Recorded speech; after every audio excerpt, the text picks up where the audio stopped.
বিসমিল্লাহির রহমানির রহিম। হে সমস্ত জগতবাসী, আশা করছি সকলে ভালো আছেন। আজকের আলোচনাটি নিয়ে আসলাম, সেটি হলো স্বপ্নের ব্যাখ্যা। এই স্বপ্নের ব্যাখ্যাগুলো যদি আমরা বুঝে চলতে পারি, ইনশাল্লাহ আমরা ইহকাল ও পরকাল আমরা ঠেকব না। আর ইহকালে ঠেকব না কিভাবে? যেমন একটা ফ্যামিলি চালাতে গেলে একজন মানুষের ব্যবসায়ী, চাকরিজীবী একটা কিছু হতে হয়। এখন ব্যবসায়ী, চাকরিজীবী হতে গিয়ে আপনি মনে মনে ধারণা যা করেছেন তা সেই হিসেবে আপনি ব্যবসা করেছেন, কিন্তু ব্যবসায় মার খেয়ে গেছেন, লক্ষ লক্ষ টাকা ঋণ হয়ে গেছেন। এটা কেন হলেন?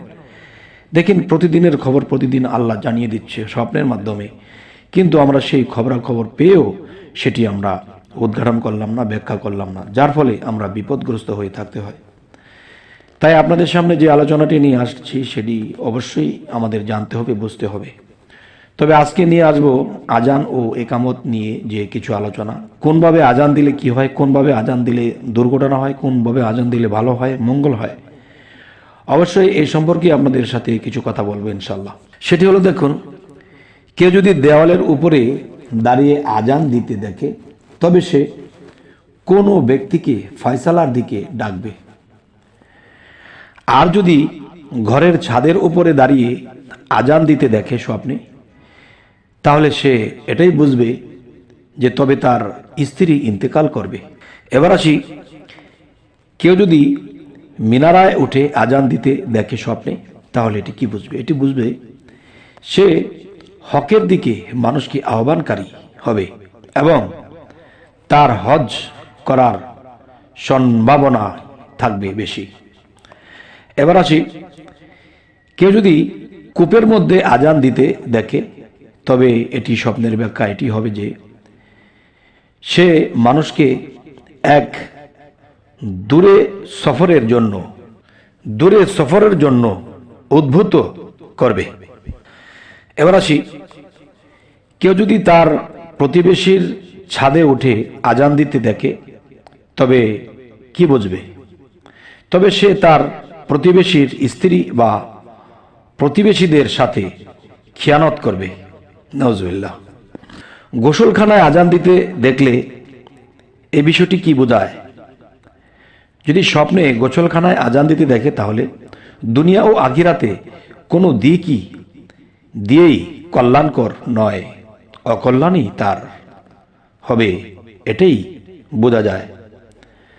এবার আসি, কেউ যদি আজান দিতে দেখে অথচ সে মুয়াজ্জিন নয়, তবে সে যদি রাষ্ট্রপ্রধান হওয়ার যোগ্যতা রাখে, তবে সে পর্যন্ত তার আজানের আওয়াজ পৌঁছাবে, সে পর্যন্ত রাজত্ব করবে। সুবহানাল্লাহ, আলহামদুলিল্লাহ। এবার আসি, কেউ যদি কাবার ছাদে উপরে দাঁড়িয়ে আজান দিতে দেখে স্বপ্নে, তবে তার দ্বারা কোনো বিদআতি কাজ প্রকাশ পাবে, আর কাবার ভিতরে আজান দিতে দেখা কোনো প্রশংসনীয় বা কল্যাণকর কাজ নয়। আচ্ছা, এবার আসি, কেউ যদি শীতাতপ নিয়ন্ত্রিত গোসলখানায় আজান দিতে দেখে, তবে প্রবল জ্বর হবে, আর যদি গরম গোসলখানায় আজান দিতে দেখে, তবে সামান্য জ্বরে আলামত। এবার আসি, কেউ যদি কোনো টিলার উপর দাঁড়িয়ে আজান দিতে দেখে স্বপ্নে, তবে কোনো গ্রাম্য লোকের নিকট হতে রাজত্ব লাভ করবে, আর যদি রাজত্ব করার যোগ্যতা না রাখে, তবে কোনো লাভবান ব্যবসা বা কোনো মনমতো পেশা হতে আসবে।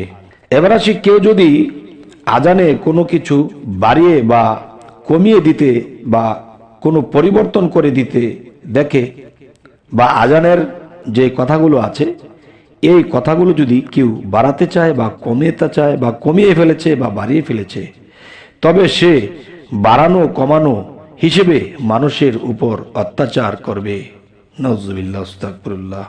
এবার আসি, কেউ যদি রাজপথে আজান দিতে দেখে আর লোকটি যদি সৎ লোক হয়, তবে সে মানুষকে সৎ কাজে আদেশ এবং অসৎ কাজে নিষেধ করবে, আর যদি ফাসাদি বা অনিষ্টকারী হয়, তবে তাকে হত্যা করা হবে। নাউজুবিল্লাহ, আস্তাগফিরুল্লাহ। এবার আসি, কেউ যদি রাষ্ট্রপ্রধানের গেটে আজান দিতে দেখে তবে সে সত্য কথা বলবে। আচ্ছা, তবে হে সমস্ত জগতবাসী, কারণ এই যে চ্যানেলটি আপনাদের সামনে উপস্থিত করা হয়েছে, তো এই চ্যানেলটি আপনারা অবশ্যই চোখ রাখবেন, কেননা আজান বিষয়ে যে কথাগুলো বলা হলো হয়তো পরের পর্বে অন্য সাবজেক্টে পাবেন। একটা একটা করে সাবজেক্ট যখন শেষ করা হবে তখন মানুষের এটি শিখা হবে। যেমন আজকে আজান বিষয়ে বলেছি, অন্যদিন অন্য বিষয়ে বলবো, তাহলে মানুষ একটা দিক পাবে যে আজানের বিষয়টা, ব্যাখ্যাটা জেনে গেলাম। তো কেউ যদি আজান বিষয়ে এরকম কেউ কিছু দেখে তবে সে ব্যাখ্যা করে চলতে পারবে ইনশাল্লাহ। তবে হে সমস্ত জগতবাসী, আমাদের এই চ্যানেলের আলোচনা যদি ভালো লাগে অবশ্যই সাবস্ক্রাইব করে নেবেন এবং পরবর্তী আলোচনা যেন আপনাদেরকে পৌঁছে দিতে পারি তাই অবশ্যই চোখ রাখবেন। তো সকলেই ভালো থাকবেন। আল্লাহ হাফিজ।